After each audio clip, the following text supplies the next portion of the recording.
Canaan, ce qu'il est en et train pour de une raison dire. spécifique. Mais c'est parlé à un autre moment. Pour l'instant, l'important est que ce récit a été délibérément déformé pour associer le peuple africain à la perdition, alors qu'en fait la Bible montre autre chose. L'Égypte, un autre territoire fondamental de la Bible, était le centre de la civilisation la plus puissante de l'époque, et aussi un lieu de symbolisme spirituel profond. C'est en Égypte que Dieu a élevé Joseph, un jeune hébreu vendu comme esclave, pour devenir gouverneur et préserver la vie de milliers de personnes. Voilà ce que je suis en train de dire. Pendant que l'Église est en train de prospérer, je dis l'Égypte, pardon. Ça, c'est intéressant. En fait, moi, mon point est de dire, à chaque fois, regardez comment est-ce que l'accent va être mis sur la connaissance de l'éternel Dieu ou l'accent va être mis sur des valeurs ethniques et matérielles. Parce que là, qu'est-ce qu'il dit? Il dit, OK, à une époque, l'Égypte était une grande puissance. Maintenant, quand on voit cette Égypte qui était une grande puissance là, quel était son rapport avec Dieu? Elle ne connaissait pas l'Éternel. Mais il ne voit pas ça. Donc pour moi, à ce moment-là, il n'y a pas de richesse d'être en Égypte parce que c'est un peuple en fait où il n'y a pas d'Éternel. Je veux dire mainstream. Potentiellement, il y a quelqu'un là-bas qui connaissait l'Éternel, mais dans la Bible, il y a toujours des individus qui ont connu l'Éternel à qui Dieu s'est révélé, comme le prophète Balaam. Bon, il connaissait après, on voit même que dans son rapport, il avait un cœur quand même tordu, mais au moins, il avait une communion. Il était un prophète de l'Éternel. Mais voilà, donc à cette époque-là, l'Égypte est une grande puissance, certes, mais quel est le rapport avec l'Éternel? On voit bien ce que Pharaon dit, qui est l'Éternel. Et on a vu tout à l'heure quand j'ai lu dans Lévitique, où Dieu a en train de dire aux Israélites que ne faites pas ce que vous avez vu les gens faire en Égypte. Ça, c'est pas un peuple, en fait, dont Dieu est content. Parle aux enfants d'Israël et tu leur diras, je suis l'Éternel, votre Dieu. Vous ne ferez point ce qui se fait dans les pays d'Égypte où vous avez habité. Et vous ne ferez point ce qui se fait dans les pays de Canaan où je vous mène. Ça, les gens réalisent depuis que partir chercher une sorte de confidence, de complaisance dans l'appartenance ethnique, indépendamment de la conformité aux voies de l'Éternel, c'est vain en fait. Sinon, après, on va aussi dire qu'un temps, la Grèce a été une civilisation en fait respectée et tout ça. On va dire un temps, c'est Rome. Un temps, c'est Babylone qui était une grande puissance dans le monde. Je vais dire, après quoi? Toutes ces puissances à ces époques-là, en fait, faisaient quoi? Ne connaissaient pas Dieu. De la même façon qu'on dirait que, je ne sais pas, si le Seigneur ne revient pas d'ici quelques années, on va dire dans 1000 ans que, à une époque, vraiment, les États-Unis, c'était une puissance, mais qu'est-ce que les États-Unis font aujourd'hui? Ils ne connaissent pas Dieu. Et ici vient déjà l'une des plus grandes controverses de l'histoire biblique, la malédiction de Cam, que beaucoup ont utilisée comme excuse pour justifier l'esclavage des peuples noirs. Mais il s'agit d'une lecture manipulée, complètement... Attends, quand il dit Cam depuis là, Cam c'est qui? Peut-être Cam est différent du Cham comme il pensait. C'est bien ce qu'il pensait. Cam, c'est une autre version du Cham. La vérité, lorsque vous étudiez en profondeur, est que Dieu n'a jamais maudit Cam, ni ses enfants. Qui a été maudit était Canaan, et pour une raison spécifique. Mais c'est parlé à un autre moment. Pour l'instant, l'important est que ce récit a été délibérément déformé pour associer le peuple africain à la... Je me pose la question. Qui sont les descendants de... Qui sont les descendants de Cham? Alors, les fils de Cham furent Cush, Mitzraïm, Put et Canaan. Et donc, selon eux, l'Afrique vient duquel de ses fils? L'Afrique viendrait de Cham. Ok. Si oui,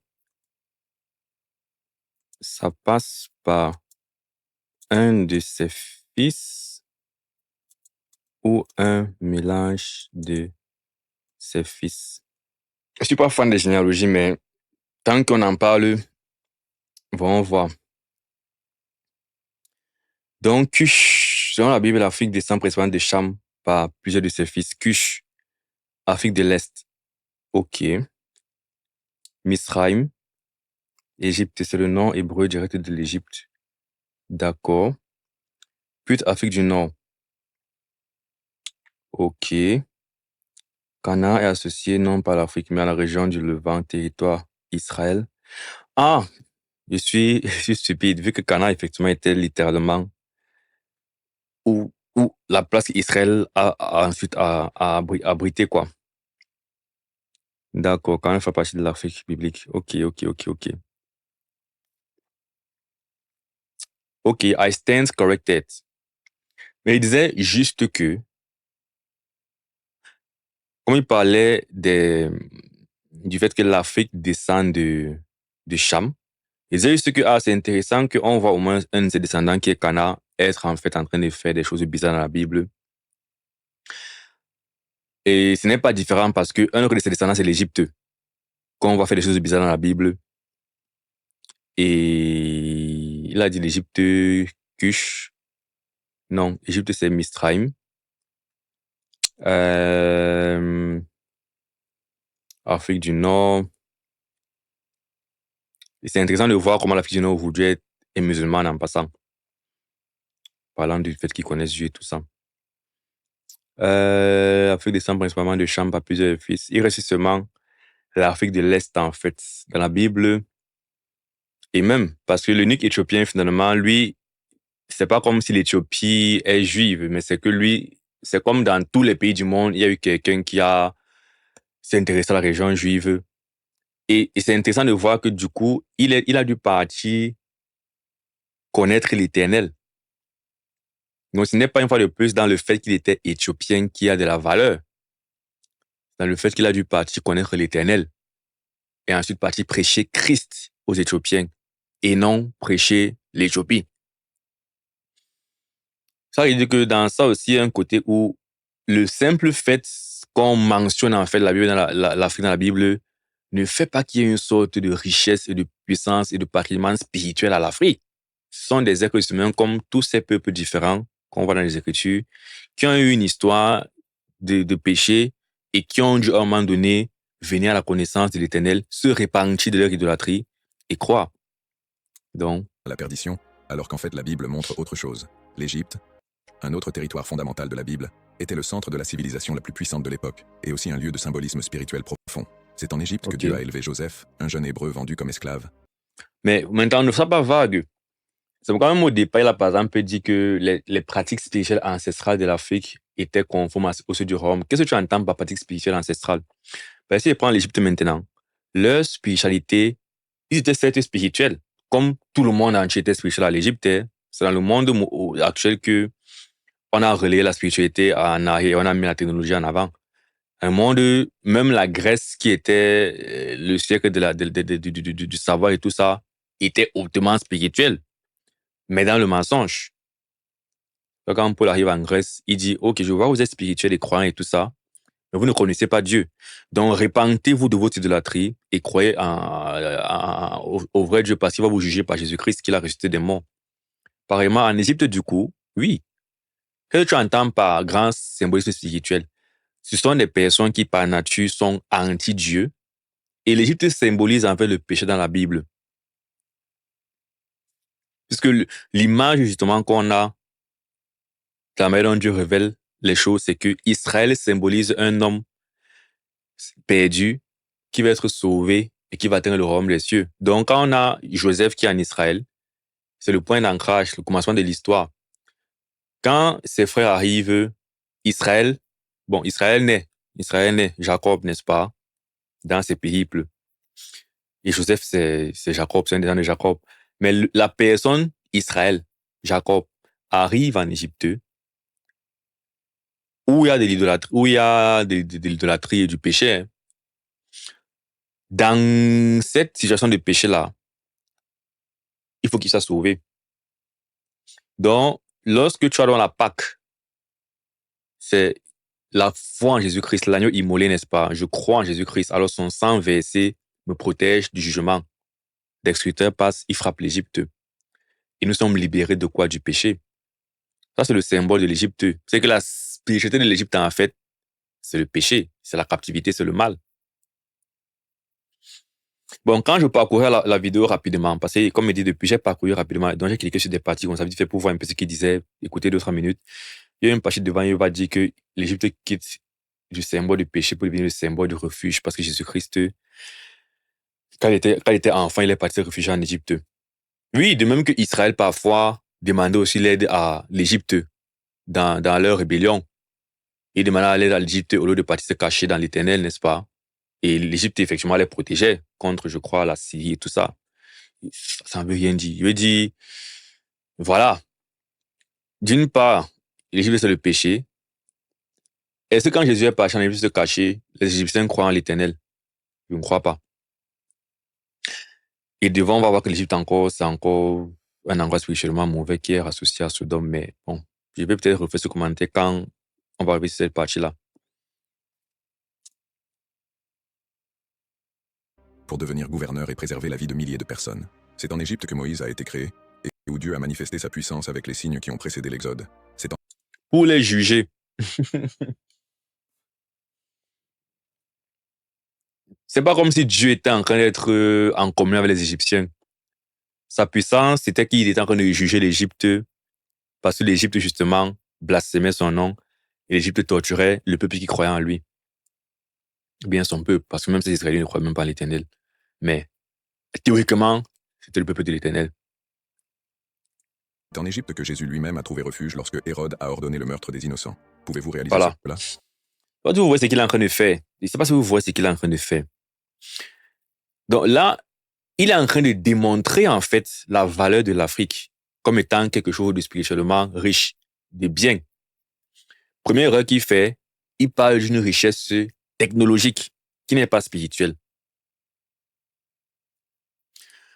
Maintenant, quand il incorpore le spirituel, ce n'est pas un spirituel de bonté, mais de jugement. Maintenant, il reste vague. Il dit, en Égypte, la puissance de Dieu s'est manifestée. Dieu est en train de juger les Égyptiens parce que les Égyptiens étaient justement spirituellement mauvais et mal. Maintenant, pour rester dans le spirituel et donner une connotation positive, il dit que même Jésus s'est réfugié en Égypte. Ça crée la confusion. On va écouter civilisation technologique avancée, plus grande puissance de Dieu, plus refuge du Messie. Waouh! Tout ça en Égypte égale Afrique, alors Afrique est égale à bonne valeur spirituelle, tout ça. Et ça, depuis que, bref, vous voyez vous-même ce que je suis en train de dire, bien ce qui se passe. Le sauveur du monde était caché et protégé en territoire africain. Ce n'est pas seulement la géographie. Ok. C'est la spiritualité. C'est une révélation. Et qu'en est-il de l'Éthiopie? Et il affirme ça, il passe. C'est que lui, il affirme ça. L'esprit lui a dit, en fait, et que le Saint-Esprit lui a dit qu'en fait, c'est pas seulement que Jésus qui s'est parti dans un endroit physique se cachait. C'est qu'il y a une spiritualité en Égypte. Quelle spiritualité qu'on ne voit nulle part dans les Écritures?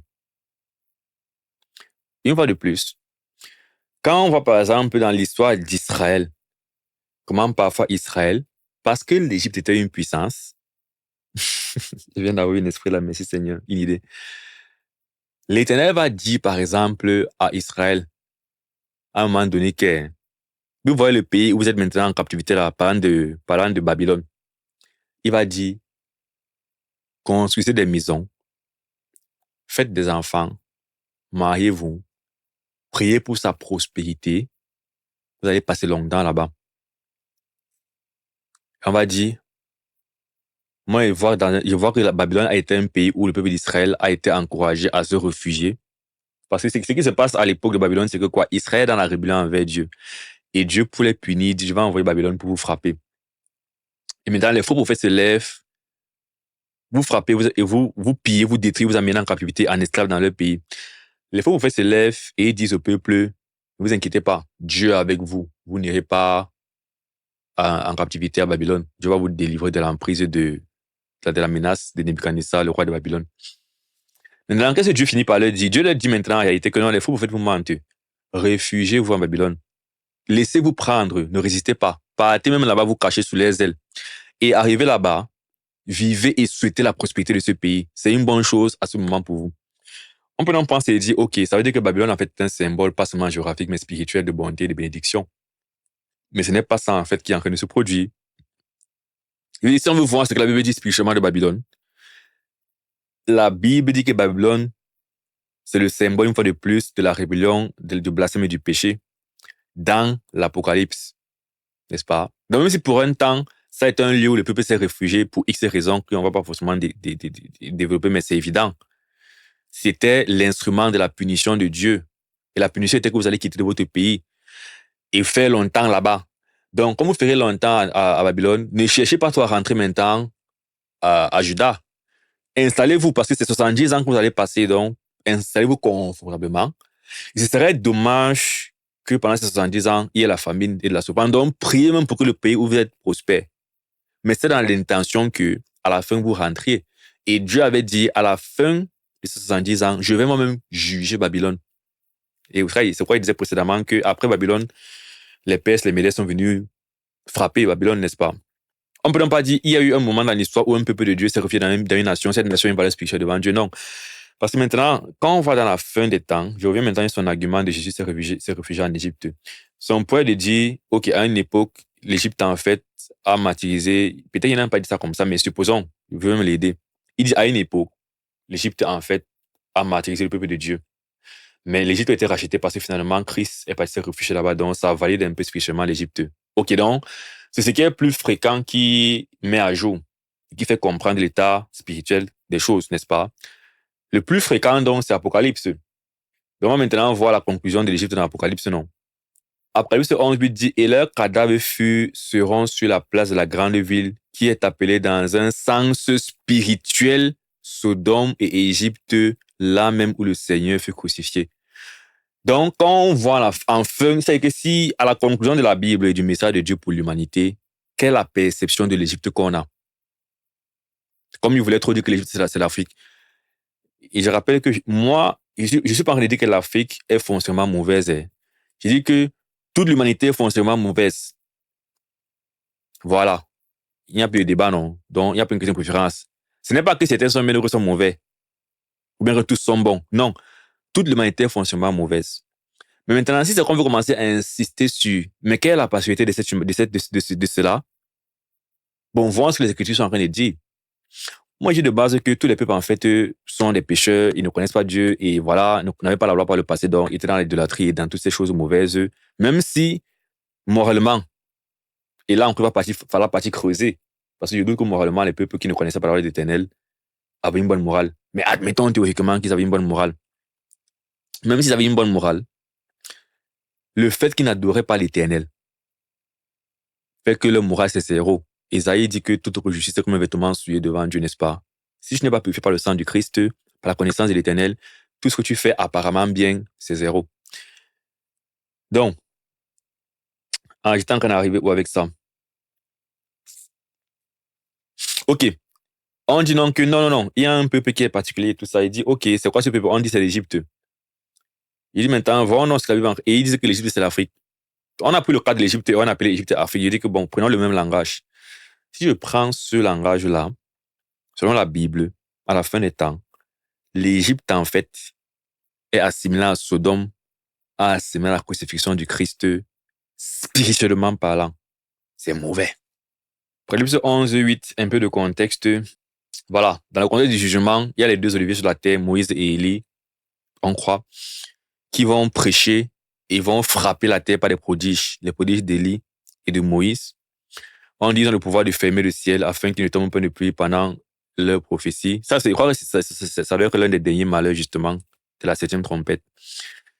Ils ont le pouvoir de changer les eaux en sang de Moïse, fermer le ciel pour qu'il ne pleut pas de Élie, frapper la tête de toute espèce de plaie chaque fois qu'ils le voudront. Quand ils auront achevé leur témoignage, la bête, l'antéchrist, qui monte de l'abîme, leur fera la guerre, les vaincra et les tuera.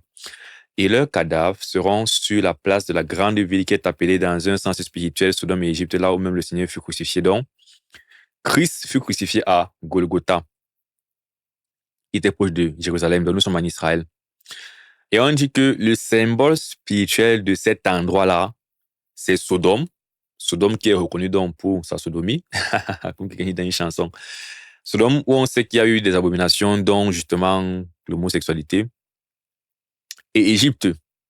Donc c'est impossible que la raison pour laquelle Égypte soit placée ici, c'est pourquoi on retient de l'histoire que spirituellement parlant, l'Égypte est quelque chose d'agréable pour Dieu. C'est impossible. Donc, et comme si on veut prendre le langage et remplacer ça par l'Afrique, bien l'Afrique, spirituellement parlant, n'est pas bien vue dans ce contexte. Alors, une fois de plus, je ne suis pas en train de dire que l'Europe est bien, l'Afrique est mal. L'Orient est bien, l'Afrique est mal. Non, il dit que tout le monde est mal. Orient même plus, parce que Orient a reçu la lumière en premier, mais a rejeté la lumière. Mais bon, tout le monde est mal. Orient, Occident, Afrique, tout ça, c'est mal. Jusqu'à ce que Christ arrive et éclaire, et que ceux qui le reçoivent passent dans le bon côté. En attendant que ça arrive, tout ça, c'est mal. Maintenant, est-ce qu'il peut y avoir des prouesses, des bonnes choses technologiques qui se passent dans ces nations? Oui, l'Égypte, effectivement, à un moment donné, était riche, était grande sur la terre puissamment. Tout comme c'était le cas de Babylone un temps. Tout comme c'est le cas de Rome un temps. Donc, ça ne veut rien dire. Tout comme c'est le cas des États-Unis aujourd'hui, ça ne veut rien dire. Ou de la Chine en même temps que les États-Unis, ça ne veut rien dire. Qu'est-ce que la Chine pense de Dieu et de Jésus-Christ? Donc, la prospérité n'est pas une preuve que Dans les Actes des on Apôtres, a une nous valeur voyons spirituelle l'histoire devant de Dieu. l'eunuque éthiopien, un homme d'autorité, la peur de Dieu, qui a été baptisé par Philippe après une révélation du Saint-Esprit. L'Esprit a conduit Philippe directement à lui, à un Africain, pour annoncer l'Évangile et ouvrir un nouveau chapitre dans l'expansion de la foi. Voilà, vous voyez que l'Esprit a demandé à Philippe de prêcher l'Évangile à l'eunuque éthiopien. Donc, l'eunuque éthiopien a dû se repentir de son éthiopisme. Je dis n'importe quoi. A dû se repentir de ce qu'il pratiquait comme spirituellement dans son pays éthiopien là pour passer à l'évangile de Jésus-Christ. Mais quand on dit maintenant dans nos familles chrétiennes que prêchons l'évangile à nos grands beaux villages qui se répandent pour croire en Christ, ils disent que quoi? Qu'eux aussi connaissent Dieu. Deux poids, deux mesures. Ça y est, depuis que non, le principe est que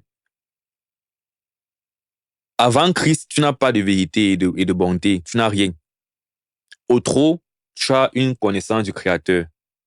Et la preuve que tu le connais, que tu l'aimes, c'est que quand on va te présenter sa vérité, tu vas accepter, tu ne vas pas résister et dire que tu vas à la vérité. Tu vas plutôt venir vers la lumière. Cela montre que le plan de Dieu a toujours inclus l'Afrique, non pas comme un supplément, mais en tant que protagoniste. L'Éthiopie a même été l'une des premières nations au monde à devenir En tant que protagoniste, ça veut dire que quoi? Il dit le plan déjà toujours inclus l'Afrique. Je vais vous montrer que le plan déjà toujours inclus. Je vais vous montrer que le plan déjà toujours inclus. Avant dans Galate. C'est dans Galate combien là?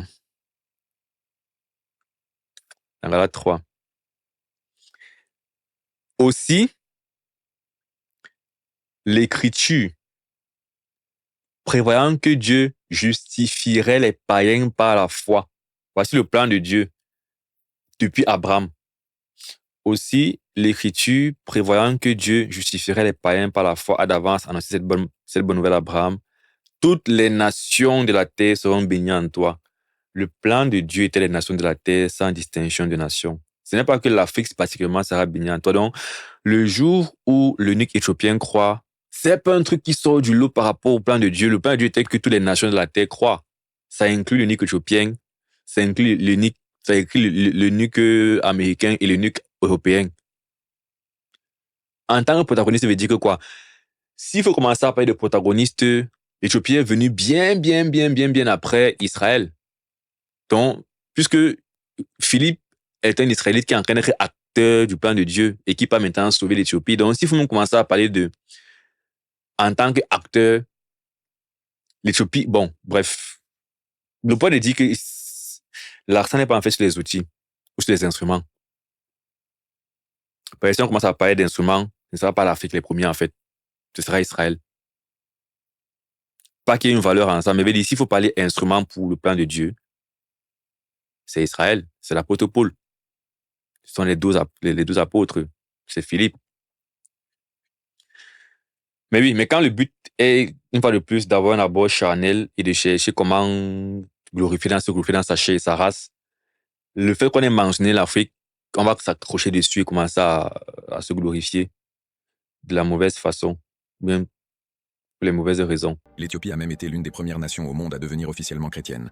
Bien avant l'Europe, bien avant Rome. Il y a une profonde tradition chrétienne dans ce territoire, qui est restée vivante même face à la persécution, aux invasions et aux pressions politiques. Alors répondez-moi, pourquoi en avez-vous presque jamais entendu parler? Pourquoi ces informations ne sont-elles pas dans les sermons de dimanche? Pourquoi dans les cours de théologie, cette partie de l'histoire est-elle toujours mise de côté, comme si elle n'avait aucune valeur? C'est un peu comme si tu demandais en fait qu'on prêche l'histoire. Bon, surtout quand tu es quelqu'un comme moi qui ne donne pas trop d'importance aux faits historiques dans le sens que lorsque les faits historiques sont une continuité finalement de ce qui est dans la Bible de manière explicite, on ne voit pas trop l'intérêt de partir dormir sur les faits historiques parce que je veux savoir ce qui est vrai avec certitude, c'est ce qui est écrit dans la Bible. Les faits historiques, si ça vient, c'est un peu comme, je prends un exemple. Jésus a prophétisé dans Matthieu 24 que le temple va être détruit. N'est-ce pas? Prophétie à double sens. Il a prophétisé d'une part que... Non, est-ce que c'était le temple devait être détruit? Oui, oui, l'abomination de la désolation. Prophétiser ça. Maintenant, on ne raconte pas ça dans la Bible, mais historiquement, on voit la guerre judéo-romaine où ça arrive. Bon, moi, personnellement, c'est pas un truc que je pas trop méditer dessus, le fait que, en 70, après Jésus-Christ, il y a eu une guerre judéo-romaine où le temple a été brûlé par les Romains et tout ça. Je m'en fous un peu. Jésus avait dit, on savait, ça arrivait. Donc, le fait que l'évangile, quand on voit les livres des actes, on voit que l'évangile est en train de commencer à se répandre dans le monde et que c'est en train de toucher les nations. Le fait donc que, dans cette logique-là, ça a touché l'Éthiopie, par exemple. Bon, ok, l'Éthiopie a été la première nation chrétienne. Et puis quoi? Dans tous les cas, on avait dans la Bible que l'évangile est en train de se répandre dans le monde. Si maintenant il dit que, ok, les Juifs ont été les premiers à recevoir l'évangile, s'il faut maintenant commencer à tirer, à chercher une fois de plus, les gens cherchent à être spécial, en fait. En passant, le fait que l'Éthiopie est la première nation chrétienne ne fait pas des Éthiopiens des gens qui vont tous partir au ciel, par exemple. Il y a des Éthiopiens qui sont partis en enfer et qui continuent à partir en enfer s'ils ne croient pas personnellement à Jésus-Christ. De même qu'il y a des Africains qui sont en route pour l'enfer aujourd'hui parce qu'ils ne croient pas en Christ. L'important, c'est de dire que les choses soient abordées pour mettre l'accent sur la mauvaise chose. Au lieu de mettre l'accent sur Christ et exalter Christ, on met l'accent depuis sur l'appartenance à une ethnie. Ça fait quoi si l'Éthiopie est la première nation chrétienne? Bon, on fera de la deuxième nation chrétienne alors. Et de la troisième. On fait aussi l'histoire sur elle toute. Bon, et c'est donc que moi, donc, je mets l'accent sur les choses où la Bible met un accent. Si dans la Bible, en fait, on mentionne un unique Éthiopien comme ça, là, en passant, c'est bien. Il a été chrétien, ok. L'autre jour, bon, pas l'autre jour, en début d'année, j'ai eu la grâce, bon, c'était le travail, mais c'était une grâce de partir de faire un voyage pour le travail en Grèce. Et en Grèce, j'ai pu visiter l'Aréopage. Et l'Aréopage, est connu dans la Bible parce que l'apôtre Paul y a prêché dans Acte 17. Il a prêché à l'Aréopage, c'est connu. Donc, j'ai pu visiter l'Aréopage. Et sur l'Aréopage, il y a un encadré qui raconte ce fait, qui relate ça, que cet endroit est connu historiquement pour des raisons historiques non séculières, mais religieusement pour la prédication de l'apôtre Paul qui est connu là-bas. Et on dit dans cet encadré qu'il y a un homme, j'ai oublié son nom, qui avait écouté l'évangile, bien qui a cru à l'évangile grâce à l'application de l'apôtre Paul. Parce que dans Acte 17, on dit que quand Paul a commencé à parler de la résurrection, les gens ont dit, bon, on va plus t'écouter, on t'écoutera dessus une autre fois. Et les gens se sont un peu, on ne peut arrêter de l'écouter, non, ça a fait bizarre, ils sont partis. On dit néanmoins, certains se sont attachés à l'apôtre Paul. Ok, comme on en parle. Et dans cet encadré, on nous fait donc comprendre qu'il y a un homme qui aurait donc, parmi ces personnes qui se sont attachées à l'apôtre Paul, qui aurait donc créé une église, en fait, à Athènes, dont les ruines étaient encore justement présentes jusqu'à nos jours, c'est-à-dire qu'en 2025 où j'y étais, quoi. Donc, quand Paul prêche à Athènes, là, parce que Dieu, sans tenir compte en ignorance, il disait ça tout à l'heure, Dieu, sans tenir compte en ignorance, annonce maintenant à tous les hommes en tout le qu'ils se repentir, parce qu'il a fixé un jour, il jugera le monde selon la justice par l'homme qu'il a désigné, selon qu'il a donné à tous une preuve certaine en le ressuscitant des morts. On dit que lorsqu'ils entendirent parler de résurrection des morts, les uns se moquaient et les autres dirent, nous t'entendrons là-dessus une autre fois. Ainsi, pour se recharger au milieu d'eux. Quelques-uns néanmoins s'attachèrent à lui et crurent. Dénis l'Aréophagite, une femme nommée Damaris et d'autres avec eux. Et donc, sur l'encadré, malheureusement, c'est pas dans mon ordinateur, si que j'ai ces photos. Je vous aurais montré ça. Image. C'était pas dans cet ordinateur. C'est dans mon téléphone. Je vais afficher ça probablement sur l'écran. Si c'est encadré là, je sais pas si c'est de Denis si qu'on parle, c'est peut-être lui, Denis l'Aréophagite. J'afficherai ça sur l'écran. Sur l'encadré, on dit effectivement qu'il y a du moins l'une de ces personnes qui s'attache à Paul, qui par la suite a construit une église à Athènes, n'est-ce pas? C'est vrai que là, nous sommes dans l'Antiquité et tout, ça fait longtemps. Donc, il y a eu des phénomènes surnaturels étranges. Je crois qu'il y a eu un séisme, en fait, qui a, je crois, détruit cette église et tout. Mais comme patrimoine culturel d'Athènes, je pense que les ruines de cette église-là sont recueillies quelque part. Donc, c'est un endroit connu là-bas, à Athènes et tout. Quand j'ai lu ça, je ne me suis pas dit pourquoi est-ce que l'histoire ne parle pas en fait de ce Denis qui a compris l'évangile et qui a implanté une église à Athènes. Et peut-être à partir de lui, plusieurs gens ont cru à Athènes. Il y a eu beaucoup de chrétiens, par exemple, à Athènes, quoi. Je me suis pas fâché que pourquoi est-ce que l'histoire ne mentionne pas en fait l'importance ou bien la place d'Athènes dans l'évangile et le monde. C'est un fait comme les autres. L'évangile s'est répandu, ça a touché les nations et puis voilà, ça a pris l'Éthiopie. Ok, ils sont devenus la première nation chrétienne, si c'est vrai, fun fact. Et puis quoi? Il y a une seconde nation chrétienne. Après, l'Angleterre est devenue une nation chrétienne. Et puis quoi? Et ainsi de suite. Donc, ça fait de l'Angleterre un pays spécial. Mais le point aussi, c'est de dire que quoi? Ce qu'il fait, c'est qu'il met beaucoup de petits trucs pour donner l'impression qu'il y a beaucoup de faits vrais qu'on avait cachés. Mais ces différents trucs, ça, sont tous à examiner et à voir leur valeur. Et tout cela, jusqu'à présent, n'a pas de valeur parce qu'il a parlé de l'Égypte, en fait, qui finalement, spirituellement, n'est pas si bien vu que ça dans la Bible. Il a perdu un temps où l'Égypte était prospère, mais qui était spirituellement loin de Dieu, parce que dans l'idolâtrie. Et là, maintenant, il est en train de migrer vers l'Éthiopie. Donc, ok, le fait de l'Éthiopie, c'est que, ok, l'unique éthiopien, un homme a cru, et puis il est parti prêcher l'évangile, et puis ça a touché son pays. Ok, ça s'est passé comme ça dans plusieurs pays aussi. So what? Mais ça va donner l'impression que, bon, comme depuis le départ, il part d'Afrique, il part en Éden, il y avait une rivière qui passait près de où c'est Cush, qui est proche de l'Afrique et tout.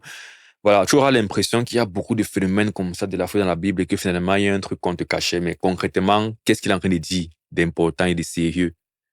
Comment ça change ton rapport avec Dieu aujourd'hui? Est-ce que tu vas simplement te dire, OK, je suis africain et la Bible parle de l'Afrique? Ou bien tu vas chercher à savoir si finalement, personnellement, tu connais Jésus-Christ? Si tu es né de nouveau, comme la Bible a dit, si un homme est né de nouveau, Jean 3,3, il ne peut pas voir le royaume des cieux. Celui qui n'a pas l'esprit de Christ ne lui appartient pas. Est-ce que tu as le Saint-Esprit? Est-ce que tu marches dans la sanctification? Voilà les questions importantes. Donc, bref, continuons. Parce qu'il y a un récit dominant qui a été construit pour prendre le protagonisme de l'Afrique, pour vous faire croire que votre peuple a commencé dans l'esclavage. Cette foi est venue à vous par l'imposition, lorsque en fait son héritage spirituel est antérieur à la colonisation.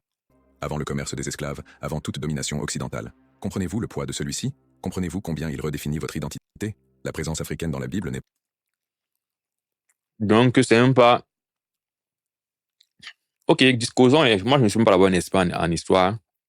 Je ne sais pas si vous avez remarqué, mais l'histoire, vraiment, c'est pas le sujet le plus passionnant pour moi. C'est intéressant, effectivement, mais pas forcément pour moi. Donc, j'écoute ce que tu es en train de dire, discutons-en. Tu dis, l'héritage chrétien de l'Afrique n'est pas venu avec les colons. Du moins, ce n'est pas dû à l'influence occidentale, mais ça existait bien avant ça. Dans d'autres termes, le contact, en fait, entre les Africains et les Occidentaux n'est pas à l'origine du fait que les Africains connaissent l'évangile de Jésus-Christ tel qu'on le connaît aujourd'hui, si je comprends bien. En d'autres termes, c'est un rappel pour eux. Est-ce que c'est historiquement vrai, ça? Parce que c'est que je suis en train de voir, et ça fait quoi ce qu'il a dit au départ. Parce qu'il a dit au départ que les pratiques ancestrales spirituelles, en fait, étaient déjà conformes aux voies de Dieu, en quelque sorte. Un peu comme pour dire que le fait qu'on ait apporté l'évangile n'est pas venu, en fait, être un message différent et nouveau pour l'Afrique. J'ai pas l'impression que c'est historiquement vrai. Sauf si on reformule finalement ce que c'est que le message de Christ et on dit que c'est déjà ça que les Africains pratiquaient avant. Mais il y a bien une raison pour laquelle il y a les cultes ancestraux en Afrique, dans les traditions. Il y a les pratiques vraiment idolâtres. Je veux dire, je ne sais pas si le culte des crânes est un truc que les colons ont apporté, ou bien c'est un truc que les Africains faisaient déjà. Je veux dire, dans les mœurs, bon, sauf s'il dit, certains Africains connaissaient Jésus-Christ, d'autres ne connaissaient pas. Foncièrement, je n'ai pas de problème à dire que il y a eu d'une manière ou d'une autre un humain dans chaque civilisation qui a connu Jésus-Christ et Dieu par le passé. En soi, c'est possible parce qu'une fois de plus, on a des exemples comme ça disséminés de personnes qui ont eu une sorte de compréhension de Dieu. On commence par Noé. Même nous, on peut expliquer que bon, c'est descendant d'Adam, c'était transmis. Je veux dire, on prend un monde dispersé, voilà, dans le monde et tout. Est-ce qu'il est possible que quelqu'un comme Balaam, par exemple, on voit quelqu'un prier l'Éternel, il connaît l'Éternel? C'est possible. Mais là n'est pas là. C'est pas ça qu'on est en train de parler. Là, on parle d'une civilisation, en fait, qui, dans ses mœurs, a intégré le culte du vrai Dieu. Ce n'est vraiment pas l'image de l'Afrique que moi j'ai. Ce qu'il peut dire que je peux écouter, c'est peut-être que, oui, il n'y a pas peut-être eu la révélation de Jésus-Christ. Parce que cette révélation, forcément, lui se fait de manière progressive. Il veut dire, c'est clair que Jésus-Christ a uniquement fait son ministère en Orient. Et que c'est pas les apôtres que c'est sorti de l'Orient. Parlant de Philippe, non. Philippe, c'est parce que les apôtres ont prêché. Philippe a reçu aussi l'évangile. Bon, je ne sais pas quand il a cru, mais Philippe était un produit de l'église de Jérusalem. Et comme ça, lui, il part aussi maintenant prêcher à l'eunuque éthiopien. Donc, oui, forcément, il a fallu que la connaissance du Fils de Dieu, mort et ressuscité, se répande. Ça, c'est indéniable. Si tu veux dire que l'Afrique a été connaissante depuis le départ, là, je ne suis pas d'accord avec toi.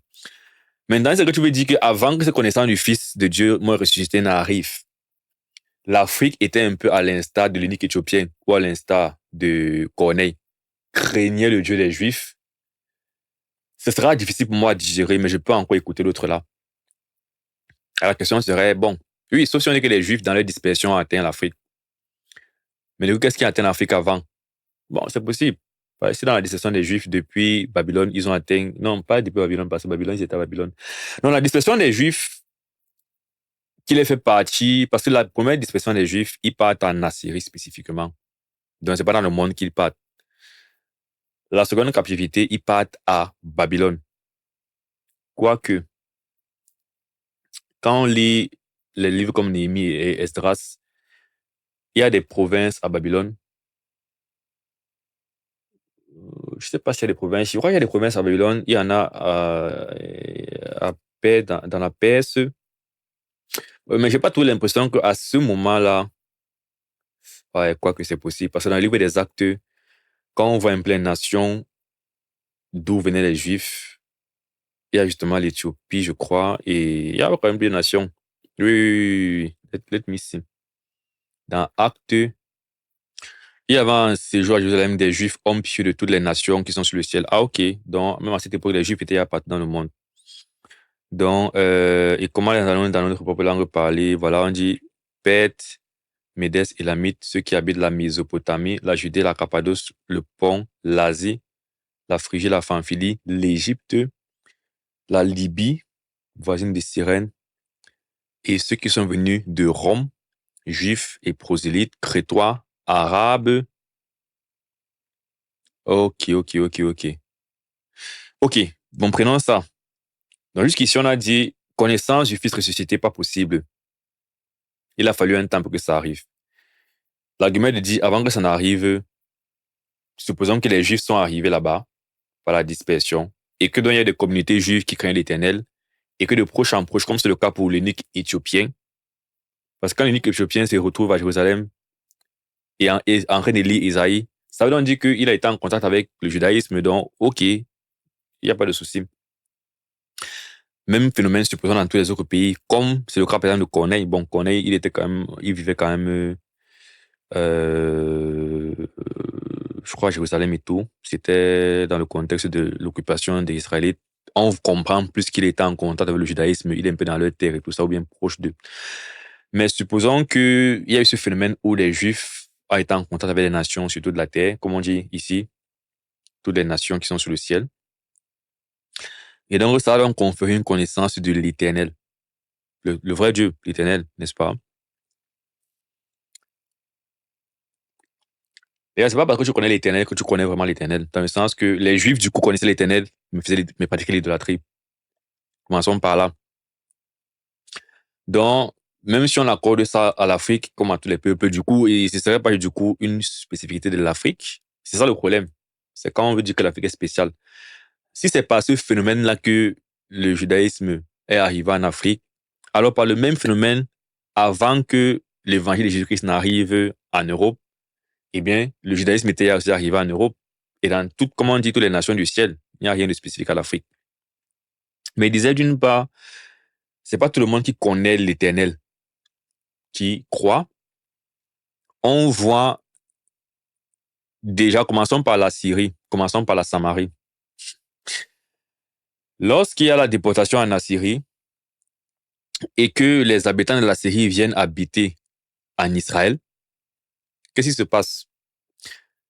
Les habitants d'Assyrie, en fait, se mettent à pratiquer, Dieu les frappe d'abord parce qu'ils commencent à pratiquer leur paganisme là, dans la terre de l'Éternel. L'Éternel les frappe d'abord.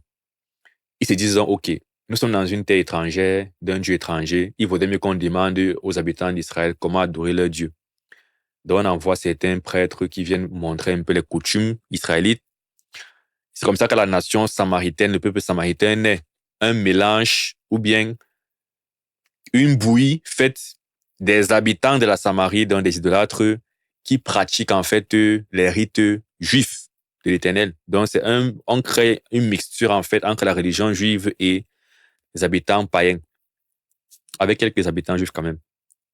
C'est pourquoi les Juifs ne reconnaissent pas les Samaritains comme des enfants légitimes d'Israël, comme les Juifs vrais, parce qu'il y a cette idolâtrie dans ce peuple-là.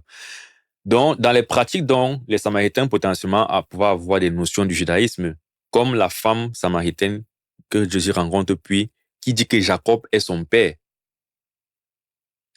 Bon, c'était peut-être une vraie Israélite qui s'est retrouvée mélangée en Assyrie avec les païens et qui vraiment c'est son père, ou c'est quelqu'un qui, dans le mélange et la confusion, a fini par s'identifier finalement à Israël, alors qu'elle n'est pas vraie israélite. Mais le point est de dire que c'est un peuple finalement qui, bien qu'ils avaient les connaissances potentielles du judaïsme et de l'Éternel, ne veut pas dire que eux tous y croyaient spirituellement l'Éternel. D'une part. Ça peut être le cas de ces nations comme l'eunuque éthiopienne. Mais même si on dit donc que ce sont des nations finalement qui avaient une foi authentique en l'Éternel et étaient vraiment comme Corneille et manquaient seulement de connaître le Fils ressuscité dans l'évangile spécifique. Parce que ça, par contre, l'écriture est claire. Toute personne qui a la foi en l'Éternel, le vrai Éternel, est sauvée. Voilà, c'est pour ça que les gens ont été sauvés avant que Christ ne vienne. Mais le point est de dire que quand on prêche Christ à ces personnes croient directement. Comme Jésus a dit, si les Juifs avaient connu Moïse, ils m'auraient reçu. Donc la preuve que tu n'as pas connu l'Éternel, c'est que quand on te prêche Christ, est-ce que tu reçois Christ ou tu le rejettes, d'une part? Et avant qu'on te prêche Christ, est-ce que dans ta pratique de l'Éternel, là, tu es monothéiste et tu loues le seul vrai Dieu qui n'est pas fait de main d'homme? Donc, pas d'idolâtrie, pas de culte bizarre des crânes, des arbres, des ancêtres et tout ça. C'est que ça, c'est pas une pratique qui est conforme à la connaissance ou à la crainte de l'Éternel. Je suis sûr que même Corneille, qui n'a pas compris le Christ ressuscité, savait que l'Éternel est le seul vrai Dieu et qu'on le loue pas en fait matériellement, mais on l'adore en esprit par la foi. Et il y a la loi qui... Vous voyez un peu ce que veut dire, non? Donc, ce n'est pas juste que tu es spirituel en général comme ça et tu déclares que tu connais l'Éternel, non. Objectivement, on peut le voir par la manière dont tu pratiques ton adoration. Et on le teste finalement comment tu réagis quand l'évangile arrive finalement. Donc pour moi, la seule façon de considérer effectivement qu'il y a une spiritualité intéressante, c'est dans ce contexte d'un contact avec les Juifs par le passé, qui leur a donné une connaissance générale de l'Éternel, qui leur a donné un cœur ouvert pour l'Éternel et qui les a poussés à avoir des pratiques conformes à celles de l'Éternel et qui doit se voir par une armée de l'Éternel, une armée de l'Évangile qui est aussi acceptée. Au monde à devenir officiellement chrétienne, bien avant l'Europe, bien avant Rome. Il y a une profonde tradition chrétienne dans ce territoire, qui est restée vivante même face à la persécution, aux invasions et aux pressions politiques. Alors répondez-moi, pourquoi en avez-vous presque jamais entendu parler? Pourquoi ces informations ne sont-elles pas dans les sermons de dimanche? Pourquoi dans les cours de théologie? Tradition chrétienne. Qu'est-ce que signifie donc chrétien finalement? D'une part, tu dis que l'Éthiopie finalement a une tradition chrétienne, donc peu importe quelle Éthiopienne, c'est que là-bas il y a le christianisme. D'autre part, je suis en train de dire que le christianisme tel qu'on le connaît nous cache un peu des choses sur l'Afrique. Ça qui dit que soit tu défends que tu dis simplement que l'Afrique aussi peut être chrétienne, il n'y a pas, c'est pas à faire tout un plat. Soit tu es en train d'essayer de dire qu'il y a un truc spécifique de l'Afrique. Ce truc spécifique ne peut être le christianisme parce que, par définition, dans le christianisme, en fait, on ne fait pas de distinction entre les races. Je ne sais pas si vous voyez un peu le paradoxe. Donc, soit tu dis, il y a aussi le christianisme, et là, je ne sais pas de mettre un accent sur un peuple, une ethnie. On dit, OK, oui, il y a le christianisme partout. Soit tu es en train de dire, ils sont spécifiques, et ne parle plus du fait qu'ils sont chrétiens parce que c'est pas compatible de simplement dire que je suis aussi chrétien et de vouloir en même temps dire que j'ai une particularité, en fait. Parce que dans le christianisme, par définition, on n'est pas spécial. On élève seulement Christ et tout le monde disparaît. Théologie, cette partie de l'histoire est-elle toujours mise de côté, comme si elle n'avait aucune valeur, parce qu'il y a un récit dominant qui a été construit pour prendre le protagonisme de l'Afrique, pour vous faire croire que votre peuple a commencé dans l'esclavage. Cette foi est venue à vous par l'imposition, lorsque en fait son héritage spirituel est enterré. Il lance un peu esclavage là-dedans. Qui pense que l'affaire a commencé par l'esclavage? Je lui dis, ça n'a pas de... Comment un peuple peut commencer par l'esclavage? Forcément, on a existé, on a vécu libre jusqu'à ce que les colons viennent nous mettre en esclavage. Mais le simple fait d'avoir mis esclavage dans ce qu'il a raconté là, ça ajoute encore la rébellion dans le cœur. Il n'y a pas de messages subliminaux. Une valeur, parce qu'il y a un récit dominant qui a été construit pour prendre le protagonisme de l'Afrique, pour vous faire croire que votre peuple a commencé dans l'esclavage. Cette foi est venue à vous par l'imposition, lorsque en fait son héritage spirituel est antérieur à la colonisation, avant le commerce des esclaves, avant toute domination occidentale. Comprenez-vous? Bon, ou bien par peuple, il veut dire l'identité spirituelle de l'Afrique a commencé avant la colonisation. Ça revient à ma discussion précédente. Dans quel sens? Identité spirituelle dans quel sens? Dans le sens qu'ils ont été en contact grossièrement avec l'Éternel parce qu'ils ont connu des Juifs peut-être, ou dans le sens qu'ils ont vraiment connu le Christ ressuscité.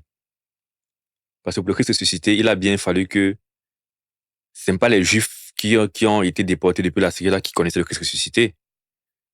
Il a bien fallu que ce soit un contact après le 1er siècle. Donc, c'est un peu le cas de l'unique éthiopien, ça veut dire qu'après le 1er siècle, et là, du coup, ce serait un christianisme explicite connu selon... Ce qu'il veut dire, c'est que souvent, quand on dit que l'Afrique avait une connaissance de Dieu,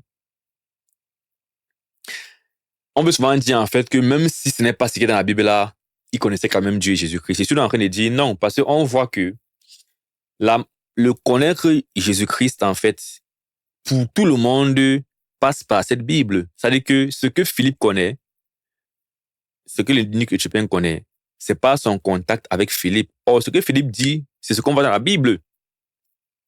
Mais il n'est pas question que je parte voir les chrétiens d'Éthiopie et ils ont une perception de la spiritualité qui est tellement différente que je lis ma Bible, je vois, j'ai du mal. Parce que ça, le problème, c'est que quand nous, on va dire ce que les ancêtres du village faisaient là, on ne connaît pas ça. Par rapport à la Bible, c'est un peu étrange. C'est effectivement parce qu'il y a une différence avec ce qu'il y a dans la Bible. Or, vous nous dites non. Le procédé par lequel vous connaissez cette Bible aujourd'hui a aussi fait qu'on connaisse Jésus-Christ, nous, Africains, mais depuis, avant que vous, Européens, ne veniez. Mais ce procédé, c'est l'apôtre Paul qui part faire quoi? Prêcher, par exemple, à Corinthe. Donc, on voit les enseignements de Paul à Corinthe. On voit ce que les Corinthiens sont censés connaître comme pratique dans la Bible. Et donc, c'est le même procédé qui est censé avoir converti les Africains. Comment se fait-il donc que quand je débarque avec la Bible, je vois leurs pratiques, il y a une différence? Ça veut donc dire que c'est un procédé différent qui vous a fait connaître l'Évangile que le procédé de ce que Paul et eux ont fait. Parce que Paul et Pierre et autres ont fait, c'est dans la Bible. On voit ça dans la Bible, en fait. Donc, il n'y a pas un message différent entre ce que Philippe a donné à l'Église éthiopienne et ce que moi, aujourd'hui, j'ai dans ma Bible, ou ce que quand les missionnaires européens vont quelque part, ils prêchent la même chose. Si un missionnaire arrive quelque part, il voit des pratiques qui sont différentes de ce qui est dans la Bible, tu ne peux pas dire à ces missionnaires-là que, en fait, j'ai reçu le même évangile que tu as reçu avant que tu ne viennes. Mais j'ai des pratiques différentes que toi, tu es en train de m'apporter maintenant. Non, ça devrait donc être les mêmes pratiques. C'est là qu'il dit que la seule chose que je peux donc accorder à l'Afrique, comme à tous les peuples dans tous les cas, c'est le fait que, comme on voit une fois de plus dans le livre des Actes, quand Paul arrivait dans les pays païens, déjà à Rome, déjà à Corinthe, peut-être pas Corinthe, oui, peut-être Corinthe, à Éphèse et tout, il allait toujours d'abord dans des synagogues. Ça veut dire que dans ces nations païennes, il y avait effectivement du culte juif et une connaissance générale de l'Éternel. Mais que même dans ces synagogues, parfois, on ne le recevait pas, juif comme païen. Bon, les païens peuvent quand même le recevoir souvent. Et les juifs surtout le rejetaient. Et si donc ces païens le recevaient, ces païens apprenaient son enseignement de Jésus-Christ. Donc, est-ce que nos ancêtres ont connu la personne de Jésus-Christ? Est-ce que dans la spiritualité de nos ancêtres, on parle du fait qu'ils ont connu la personne de Jésus-Christ? Et on parle de quand? Est-ce qu'on parle après le 1er siècle ou on parle avant le 1er siècle? Parce qu'avant le 1er siècle, ce n'était pas Jésus-Christ, c'était l'Éternel. Une fois de plus, ça, je suis prêt à écouter, mais s'ils connaissaient l'Éternel, alors ils devaient avoir des cultes monothéistes, spirituels, pas d'idolâtrie, pas de pratiques bizarres, abominables. Et là, maintenant, rentrer dans l'histoire, parce que moi, je ne suis pas un expert de ce qui s'est passé en termes de pratiques chrétiennes et tout, mais une fois de plus, si j'avais des pratiques saines, connues, je le saurais au moins. Parce que quand je vois dans ma famille, on m'a jamais dit que voici comment on a servi l'Éternel de manière pure et saine. On m'a aussi appris Jésus-Christ dans ma famille, en fait. Ça veut dire que même quand on va au village, c'est tout Jésus-Christ qu'on chante. Mais quand tu me dis qu'il y a une relation avec Dieu qui n'était pas Jésus-Christ, Christos ancré, je veux bien voir c'était quoi cette forme de religion-là. Et voir si elle était conforme, ne serait-ce qu'au judaïsme biblique. Je vais jamais finir cette vidéo, nous sommes à 9 minutes sur 1 heure. mais, voilà, c'est toutes ces questions, en fait. C'est très important. Comprenez-vous le poids de celui-ci? Comprenez-vous combien il redéfinit votre identité? La présence africaine dans la Bible n'est pas symbolique, pas marginale. Elle est centrale. Okay. Et lorsque vous voilà maintenant ce qu'on appelle le reach. Il quitte de quelques éléments comme ça pour dire qu'elle est carrément centrale. Récapitulons ce qu'il a dit jusqu'à présent. Hein. Il a dit qu'il y a une allusion à un fleuve qui fait penser à l'Afrique dans Éden. Il a dit « so what ?»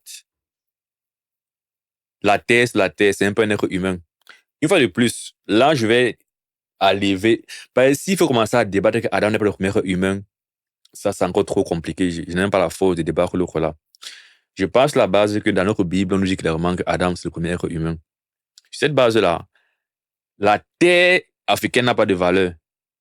S'il faut chercher une valeur, ce n'est pas dans une terre, c'est dans la descendance humaine. Je suis descendant de telle personne, n'est-ce pas? Et sur ce rapport-là, je dirais donc que s'il faut dire que j'ai une connexion avec ce qui s'est passé le plus précocement possible avec Éden, eh bien, la connexion-là, c'est Adam, en fait. C'est pas comme s'il y avait Adam ici, à Éden, et à côté de lui, il y avait les Africains. Et on va dire, bon, l'Afrique est spéciale parce que l'Afrique rentre, il y a la lignée de l'Afrique qui est comme ça, et en parallèle, il y a la lignée d'Adam qui est comme ça. Et on dit que bon, on va des gens spéciaux. Non, non. Nous descendons tous d'Adam. Il n'y a non pas moyen de faire appel à l'ancienneté et d'avoir une sorte de particularité parce que nous sommes tous de l'être le plus ancien qui est Adam, descendant de lui. Fin du débat. Le Rabzan, il a dit première chose, on va Éden, on va Afrique. Ok, d'accord. Deuxième chose, il y a l'Égypte qui a été mentionnée. Bon, c'est vrai qu'il y a un gros tronçon sur l'Égypte, mais on a donc vu que l'Égypte, finalement, spirituellement, n'a rien de bon pour Dieu. L'époque où les Israélites sont en Égypte, l'Égypte ne craint pas l'Éternel. Pas que l'Égypte, il ne craint pas l'Éternel. Dans l'Apocalypse, l'Égypte est vue spirituellement comme l'endroit où le Seigneur est mort. Mauvais. Donc, on enlève déjà ce qu'il a mis là. Et puis, il a dit, il y a un eunuque éthiopien dans un passage de la Bible. Et ce n'est même pas tout un chapitre. Hein. C'est-à-dire que dans le chapitre, là, on voit Philippe qui finit à Samarie, quitte la Samarie. Mais à la fin, comme ça, vite fait, on dit, il a vu un eunuque éthiopien. L'Esprit l'a envoyé lui prêcher. Il a prêché, l'eunuque est parti content. La Bible ne parle plus de ça. C'est fini. Hein. Maintenant, il dit, historiquement, on sait que l'Éthiopie est devenue un des premiers pays chrétiens. Personnellement, je n'ai pas vérifié ce fait historique, mais c'est pas grave. Supposons que ce soit vrai. Et puis quoi, la Bible n'en parle pas. Mais nous sommes déjà en train de conclure que l'Afrique, on est un peu en train de dire que la Bible mentionne l'Afrique, mais a un rôle central dans la Bible. Vous voyez comment on fait les riches et qu'on quitte de, n'est-ce pas, A et B, oui, alors Z. Wow, mon frère, comment on est passé de C, D, D, comment j'ai dit A et B alors Z? C'est un peu ce qu'on vient de faire, mais restons simplement vigilants. C'est pourquoi je parle beaucoup pour dire que, voilà, j'essaie de citer les versets bibliques pour dire que si on voit ce que la Bible dit clairement, et si on reste sur le message central de la Bible qui est d'exalter Christ et pas une ethnie, alors je pense qu'on peut comprendre le danger dans cette façon de parler, dans ce genre de message en fait. Acceptez cela, entité. La présence africaine dans la Bible n'est pas symbolique, pas marginale. Elle est centrale. Et lorsque vous acceptez cela, vous commencez à vous libérer de l'image que vous avez construite pour vous. Cette image d'infériorité, de péché, de malédiction. Depuis qu'il joue sur les sentiments, il joue sur les gens qui sont charnels, il veut créer la rébellion avec des thèmes comme politique, esclavage, et maintenant on parle maintenant d'infériorité pour que ça crée la rébellion, n'est-ce pas? Et puis on crée un vide pour ensuite combattre un combat qui n'existait pas et pas de combat la vérité. Parce que maintenant le vide est maintenant il dit je ne suis pas inférieur. La Bible n'a jamais dit que j'étais inférieur. C'est un passe la Bible prêche. Et le but n'est pas d'être supérieur non plus. Mais quand on dit que tu es inférieur, qu'est-ce que tu cherches à faire? À être supérieur. Et pourtant, à la base, le point n'était pas d'être supérieur. Mais c'est un peu ça. Parce que maintenant, vous savez que votre peuple a été sur le plan de Dieu depuis le début, que sa couleur, son origine, comme tous les peuples de la terre, sa culture, a une place d'honneur dans les Écritures. Ce n'est maintenant, place d'honneur, vous voyez comment c'est subtil, hein? C'est que dès le départ, tu ne vois pas en fait des choses simplement. Tous les hommes sont des pécheurs, on a besoin de Jésus-Christ. Pas comment te battre pour chercher une sorte de fierté dans une sorte de valeur charnelle humaine, comme la race. Et tu commences à place d'honneur, les Écritures veut dire quoi? Parce qu'il dit souvent que, et là je repars encore sur mes amis sionistes pour dire que, sionistes, si c'est que tu es un sioniste qui pense qu'Israël est un peuple spécial, spirituellement parlant bien sûr,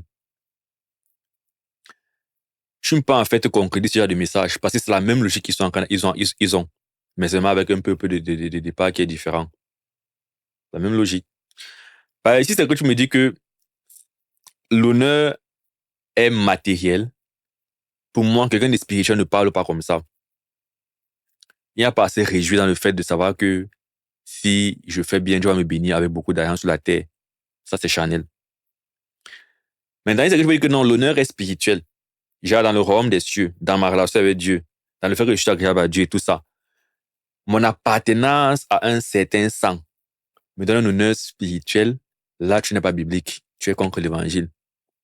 Voyons donc que dans les deux sens, ça ne donne pas. Et ce qui me fait me rappeler d'un passage dans Jean 1.